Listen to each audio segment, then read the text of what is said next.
하나님께서 추수감사주의를 맞이하여 우리들에게 처음 사랑을 회복하자라는 말씀을 주셨습니다. 할렐루야. 옆에 계신 성도님들과 축복 인사를 하겠습니다. 처음 사랑을 회복합시다. 감사하는 성도가 됩시다. 지난 주일 예배 시간에 하나님 우리에게 주신 말씀은 그리스도인의 평안을 누리자라는 말씀을 주셨습니다. 한 주간 하나님 주시는 평안함을 누리셨습니까? 아멘. 오늘 추수감사주일에는 처음 사랑을 회복하자라는 말씀을 주셨습니다. 추수감사주일은 유럽의 청교도들이 신앙의 자유를 찾아 신대륙에 도착하여 교회를 세우고 처음으로 원주민들과 함께 하나님께 가을 추수를 하여서 감사하는 예배를 드린 데서 유래가 되었습니다. 우리나라는 선교사님들이 들어오셔서 교회를 세우고 추수감사주의를 지킨 데서 시작되었습니다. 추수감사주의를 맞이하여 하나님께서 우리에게 주신 말씀은 처음 사랑을 회복하자라는 언약의 말씀을 주셨습니다. 요한계시록은 사도 요한이 반모섬의 유배를 가서 극심한 박해 속에서 쓰여진 편지입니다. 에베소 교회의 편지를 쓰면서 오늘 본문에 보면 오른손에 7별과 7 금초대 사이를 거니시는 이 예수 그리스도를 말하는 거죠. 4절에 5절에 보면은 그러나 너를 책망할 것이 있나니 너희 처음 사랑을 버렸느니라. 그러므로 어디서 떨어졌는지를 생각하고 회개하여 처음 행위를 가지라. 만일 그리하지 아니하고 회개하지 아니하면 내가 내게 가서 내 촛대를 그 자리에서 옮기려고 했어요. 이 시간에도 예배 시간에 선포되는 언약의 말씀을 통해서 처음 사랑이 복되시기를 주님의 이름으로 축원드립니다. 그럼 처음 사랑이 뭡니까? 처음 사랑은 자신이 예수 그리스도의 마음에 영접하고 하나님 자녀가 된 겁니다. 처음 사랑은 왜 자신이 예수 그리스도의 마음에 영접하고 하나님 자녀가 된 것입니까? 영접하는 자고 그 이름을 믿는 자들에게는 하나님의 자녀가 되는 권세를 줬다고 했어요. 그리고 수고하고 무거운 짐진 자들아 다 내게로 오라 내가 너희를 쉬게 하겠습니다. 마태복음 11장 28절에 29절에 수고하고 무거운 짐진 자들아 다 내게로 오라 내가 너희를 쉬게 하리라. 나는 마음이 온유하고 겸손하니 나의 멍에를 메고 내게 배우라. 그리하면 너희 마음이 쉼을 얻으려고 했어요. 그리고 자녀이면 상속자고 하나님의 상속자요 그리스도와 함께한 상속자니 그리스도와 함께 상속자가 됐습니다. 로마서 8장 16절 17절에 성령이 친히 우리의 영과 더불어 우리가 하나님 자녀인 것을 증언하시나니 자녀이면 상속자고 하나님의 상속자요 그리스도와 함께한 상속자니 우리가 그와 함께 영광을 받기 위하여 고난도 받아야 할 것이냐라고 했습니다. 둘째, 처음 사랑은 이 세상에 손때가 붙지 않고 순수한 사랑을 의미하는 겁니다.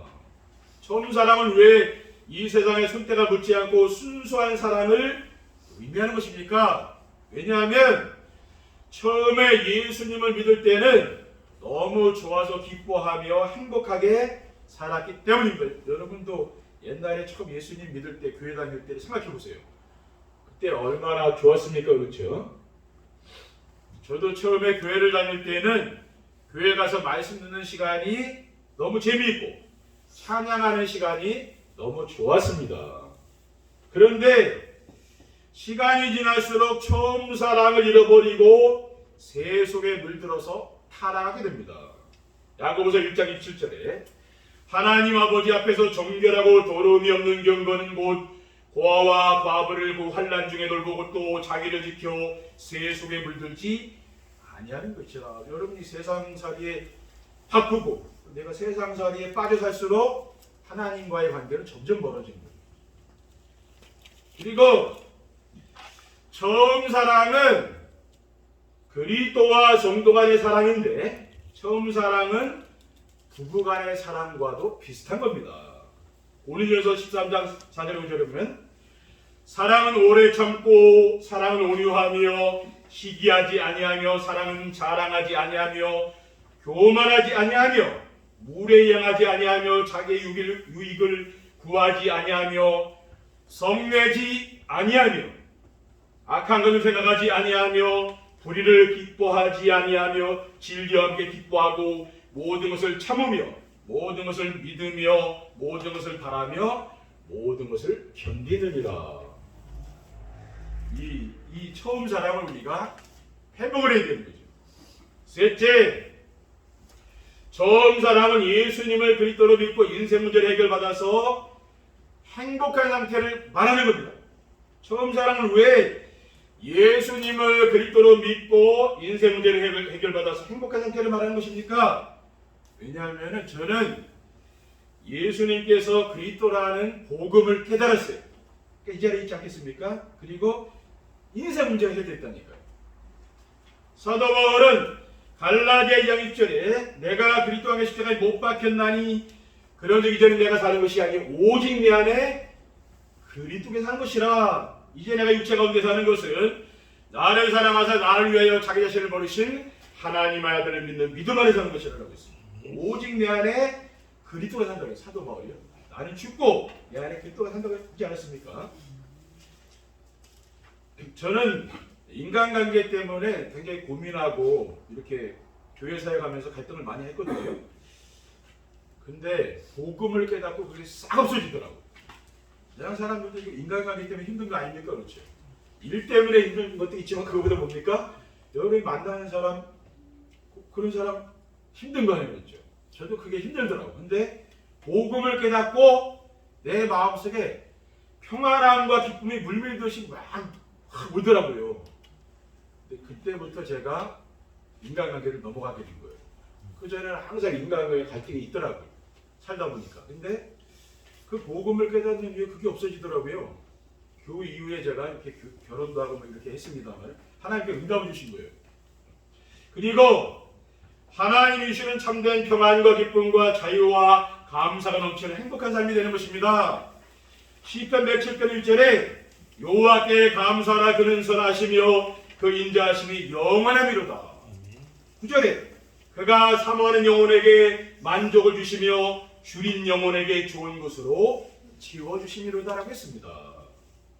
그리고 행복이란 이 세상 사람들이 누리지 못하는 두려운 것도 없고 부러운 사람도 없는 만족한 삶을 누리는 것이기 때문입니다. 그러니까 행복한 거죠. 부러운 사람이 있고 내가 두려운 사람이 있다면 그 행복이 아니에요. 그렇죠. 그런 게 없다면 행복하다는 말이에요. 하박국 3장 17절에 18절에 비록 무화과 나무가 무성하지 못하며 포도나무에 열매가 없으며 감람나무에 소출이 없으며 밭에 먹을 것이 없으며 우리의 양이 없을지라도 했어요. 왜? 전쟁이 났으니까 바벨이 쳐들어와서 우리 먹을 게 없잖아요. 우리 옛날에 6.25 전쟁 때 먹을 게 있었겠습니까? 근데 나는 여호와로 말미암아 즐거워하며 나의 구원의 하나님으로 말미암아 기뻐하리로다. 하나님 때문에 기뻐하고 즐겁다. 그렇게 되면 되는 겁니다. 처음 사랑을 회복하려면 어떻게 해야 됩니까?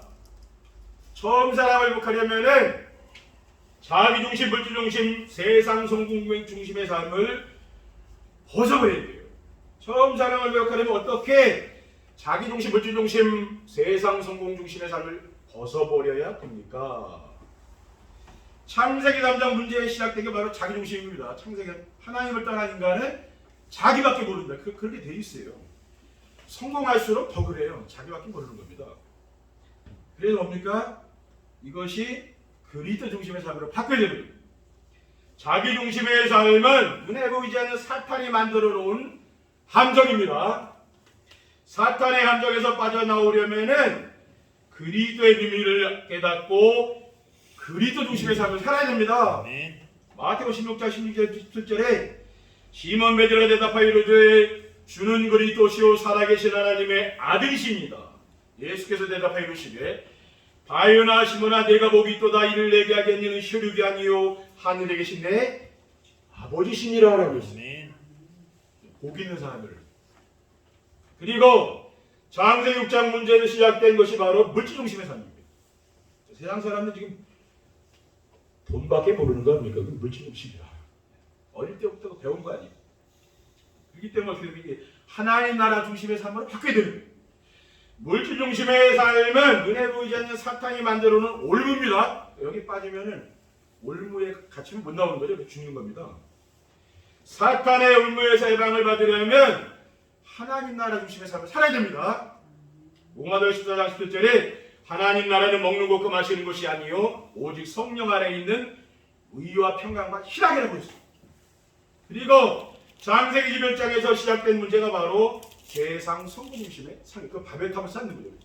바벨탑은 결국 무너지지 않았습니까? 이것이 성령 충만과 증인의 삶으로 바뀌어야 돼요. 세상 성공 중심의 삶은 눈에 보이지 않는 사탄이 만들어 놓은 틀입니다. 이 틀 속에서 못 나오는 거죠. 세상 성공 중심의 삶에서 빠져나오려면 성령 충만함을 받아야 되고 또 전도자의 삶을 살아야 됩니다. 사도행전 8절에 오직 성령이 너에게 마시면 너희가 권능받고 예루살렘과 온 유대와 사마리아 땅까지 이르는 내 증인이 되고 있어요. 둘째, 예수 그리스도를 자기 인생의 왕으로 섬기고 오직 그리스도가 되어야 됩니다. 어떻게 예수 그리스도를 자기 인생의 왕으로 섬기고 오직 그리스도가 되어야 됩니까? 하나님의 절대 주권을 믿고 순종하며 사는 것이죠. 그러니까 하나님의 절대 주권을 믿고 순종하며 사는 삶이 뭡니까?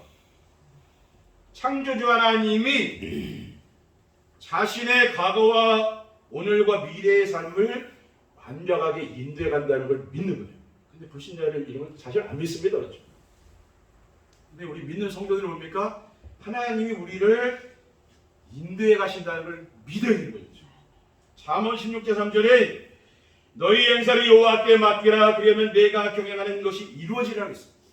9절에 사람이 마음으로 자기 길을 계획할지라도 그의 걸음을 인도하시는 이는 여호와시니라. 여러분이 계획한 것 같아도 하나님이 뒤에서 여러분 주가 붙잡고 있다 그 말이에요. 로마서 11장 36절에 이는 만물이 주에게서 나오고 주로 말미암고 주에게로 돌아갑니다. 그에게 영광이 세세히 있을지어다. 아멘이라고 있습니다. 그리고 하나님을 사랑하는 자에게는 모든 것이 합력하여 선을 이루신다고 했습니다. 로마서 8장 28절에 우리가 알거니와 하나님을 사랑하는 자 곧 그의 뜻대로 부르심을 입은 자들에게는 모든 것이 합력하여 선을 이룬다 했습니다. 여러분 어려운 일을 만났습니까? 그 속에 하나님 계획이 있고 앞으로 하나님은 여러분의 인생의 미래를 인도해 가시는 것을 믿으시기 바랍니다. 그리고 사람이 감당할 시험 밖에는 너희가 당한 것이 없다고 했어요. 고린도전서 10장 13절에 사람이 감당할 시험 밖에는 너희가 당한 것이 없나니 오직 하나님은 이쁘사 너희가 감당하지 못할 시험 당함을 허락하지 아니하시고 시험 당할 즈음에 또한 피할 길을 해사 너희를 능히 감당하시느니라. 여러분 뭐 시험이 왔습니까? 감당할 만하니까 주신다는 말이에요. 그렇지 못하면 죽는 거 아닙니까? 그렇기 때문에 감당하지 못할 시험은 안 줘요.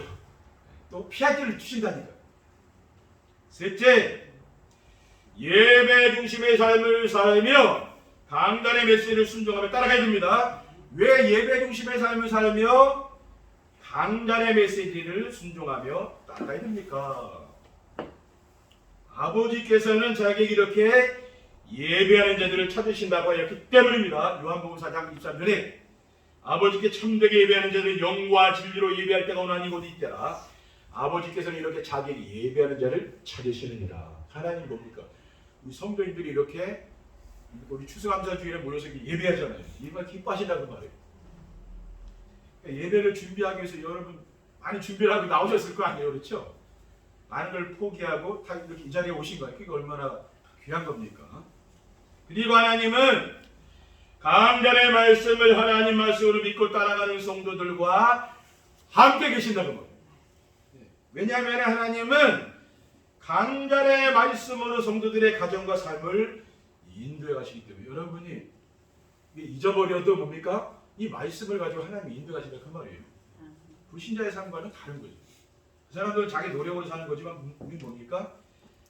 하나님의 은혜로 사는 거잖아요. 다르다니까요. 사도행전 4장 12절에 하나님 말씀은 살아있고 활력이 있어 좌우에 날선 어떤 것보다도 예리하여 혼과 영과 및 관절과 골수로 찔러 쪼개기까지 하며 또 마음의 생각과 뜻을 판단하는 말씀은 살아서 지금도 능력으로 역사하는 것을 믿으시기 바랍니다. 그리고 강단의 말씀은 언약을 붙잡고 하나님과 함께 하시는 임마누엘 축복을 누리고 미션을 붙잡고 구원의 역사가 일어나며 비전의 말씀을 붙잡고 기도응답을 누리는 겁니다. 언약에는 어떤 언약이 있습니까? 절대 언약이 있어요. 그리스도입니다. 절대 변하지 않는 언약은 그리스도예요. 이거 꼭 잡아야 되는 거예요. 기본 언약은 임마누엘. 그리스도를 붙잡은 성도들과 하나님 함께 하는 거잖아요. 그리고 조건 언약은 뭡니까? 강단 말씀을 잡고 가는 거죠. 그리고 미션에는 실천할 거예요. 절대 미션은 세계보고마. 그러니까 성도들에게 하나님이 명령하신 거죠. 또 기본 미션은 뭡니까? 세계보고마를 이루기 위한 제자를 찾는 거죠. 또 도전 미션은 뭡니까? 제자를 찾는 그릇을 준비하는 거예요. 또 비전에는 성도들의 영원한 비전인 예수 그리스도의 재림. 우리는 예수 그리스도 재림을 바라보며 사는 거 아닙니까? 갈수록 예수 그리스도께서 이 땅에 오실 날이 멀지 않은 거 아니에요. 세상이 징조로 알지 않습니까? 천년왕국을 우리는 기다리는 거죠.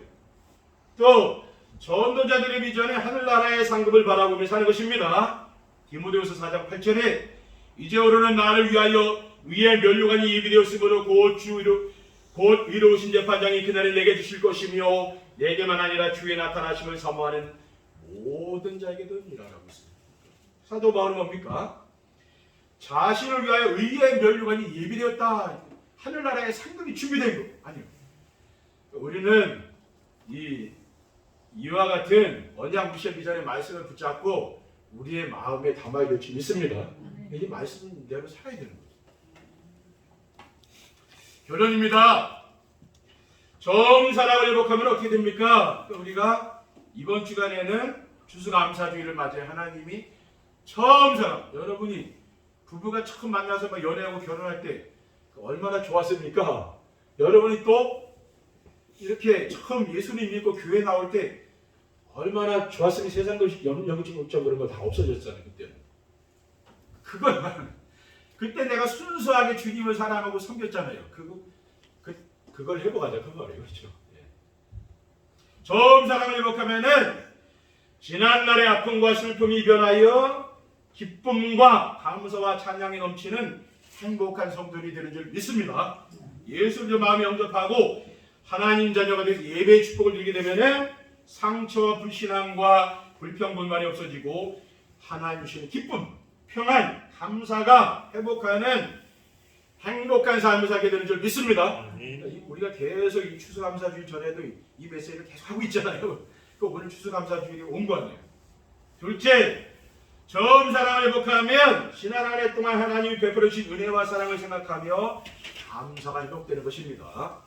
예수 그리스도와 성도 사이의 사랑이 회복되면은 하나님께서 올 한 해 동안 우리의 가정과 산업에 베풀어 주신 사랑과 은혜를 기억하며 범사에 감사하는 삶을 살게 되어서 하나님께 영광 돌리는 삶이 되는 줄 믿습니다. 하나 더 말씀드리면은 처음 사랑을 회복하면은 사탄에게 종로에 닫은 습관이 바뀌어 가정과 교회를 소중히 여기는 성도들을 통해 전도가 됩니다. 가정과 교회를 무너뜨리려고 하는 것이 바로 사탄의 전략 아닙니까? 사탄의 종로에 하던 자기중심, 물질중심, 성공중심에서 벗어나서 오직 그리스도가 되면 어떻게? 그럼 흔들리잖아요. 내가 오직 그리스도가 되면은 안 흔들립니다. 그렇죠? 그렇지 않으면 자꾸만 흔들린다는 말. 세상 유혹도 셉니다. 그렇죠? 세상살이, 세상 유혹 센 겁니다. 여러분 만만하게 보면 안 돼요. 왜? 그 쎄다니까. 저는 가는 데가 뭐 교회, 제가 주로 뭐 식당 같은데 주로 가는 데가 몇 군데 안 되거든요. 세상에 여러 군데 많이 다니는 사람 얼마나 유혹이 있겠습니까? 말 안 해서 그렇지. 그렇잖아요. 네. 그러니까 그것도 센 거예요. 그러니까 오직 복음이 돼야 됩니다. 우리는 뭡니까? 가정들을 바르게 세우고 교회를 귀하게 여기며 살리는 성도들에게 삶의 현장에서 전도가 되어지는 역사가 일어날 줄 믿습니다. 가장 중요한 건 우리 가정을 세우고 교회를 세우고 그게 중요한 거예요. 그럼 하나님 뭡니까? 여러분 현장에 또 산업 현장에 역사한다니까. 이와 같은 축복을 누리시는 행복한 성도님들이 되시기를 예수 그리스도 이름으로 축원드립니다. 기도하겠습니다. 하나님 감사합니다.